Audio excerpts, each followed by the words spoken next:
Liberal Democrats are obviously clear about our belief that we're better off remaining in the European Union. And there's also so much more that is in the vision for our future that we're outlining today in our manifesto launch. So just to take one example, a massive problem for many families is the unaffordable cost of childcare. Liberal Democrats, we're saying free childcare, 35 hours a week, 48 weeks a year, and start that at the point at which people want to go back to work when paid parental leave ends. There's currently a big gap from that 9 months to the age of a child turning 2 or 3. So just one example where Lib Dem plans would make people's lives better. The truth is, voters have a lot of these big retail offers now. If I'm in the southwest, North Devon, 57% of the people voted leave. St Ives, 55 voted leave. Taunton Deane, 53 voted leave. All seats that were Lib Dem. Are you telling me that the people in the southwest who were so passionately in favour of Brexit 3 years ago are just going to go, yeah, never mind? Look, I mean, there's obviously, it's an issue where many people do feel passionately on both sides of the debate, but it's not the only issue that people care about. And there's many people who are also interested in what's happening to their child's school or, the education system. You're talking me through your giveaways, but you're curiously now positioning yourself more as the party of fiscal responsibility. Now, that might not be where voters are today. When we remember Nick Clegg was the one who, in his description, sort of took the knife out of Cameron's hand, and now you're the one putting it back again. Not at all. I mean, first of all, Liberal Democrats want to remain in the European Union, and that will mean that our economy grows faster, that we have more money to invest in public services. So Liberal Democrat plans can actually be more generous, but I'm not going to... You're not on the basic rate of tax. You're the only main party putting up the basic rate of income tax. I think it's also important that people are honest about how we will pay for the things that we want to do to make people's lives better. And we will say, yes, we want more money in the NHS, and we think that that is so important that that is worth putting a penny on the basic rate of income tax for. We're seeing Labour, the Greens, obviously the SNP, talking about free tuition fees now. Labour appears to be about to cancel student debt. Now, you were ahead of the curve on this one. Can you see a way that the Lib Dems can offer free tuition fees again? It's not in our manifesto this time. As I said, It can't ever be, can it? No, we said we want to be clear about how we will pay for the things that we offer. And if we've got money to spend, the priorities that we have identified, what we did in government, the pupil premium, putting more money in to help the poorest pupils at an early age. It's about toxicity. You literally can't mention tuition fees anymore, can you? It is about priorities, because if you really want to help particularly young people from the poorest backgrounds, the evidence shows that the best way to do that is to get that support in early. So the extra money in for those poorest pupils from the early age, our expansion of early years education to help those young people get that start in life, that is the best way to improve those opportunities, because otherwise we leave children behind, and that is not acceptable. You've said there's no chance of you helping a Tory government. You do not want to be enabling Brexit. Now, many assume that means you would support a Labour government of sorts, but I haven't heard you say that. Can you say that?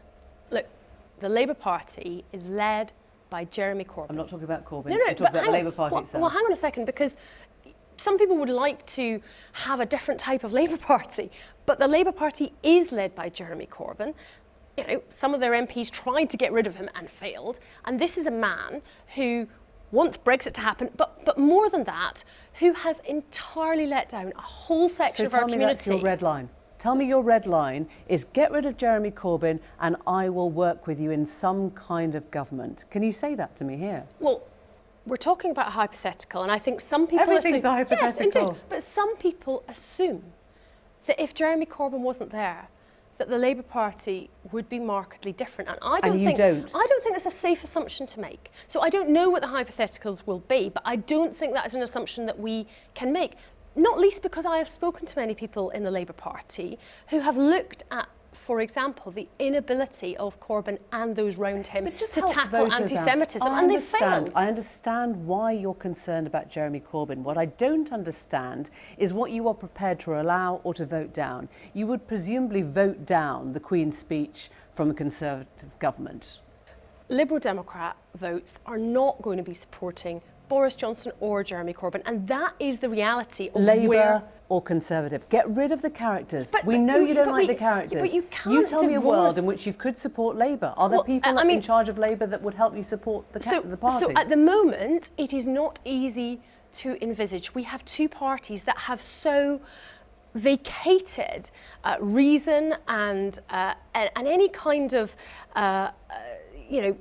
support for the future. They're both stuck in the past. It's not unusual to see legalisation of cannabis in a Lib Dem manifesto. I wonder if that's something you feel passionate about. I think it is. I mean, it's about time that we had a sensible approach to drugs policy.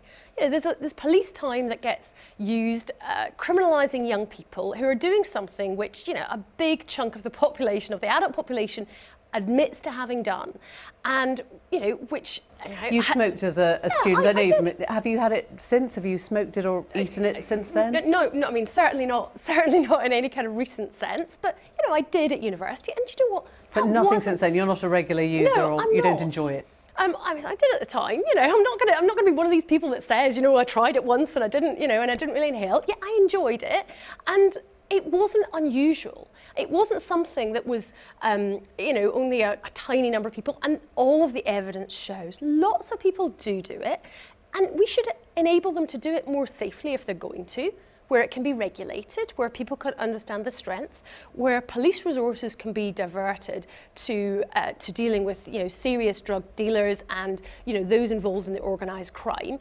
We've heard this evening that Prince Andrew is stepping down from royal duties following the interview you gave to Newsnight at the weekend. You were quite forthright in your views about that. Does that strike you as the right position? I think it's very welcome to see.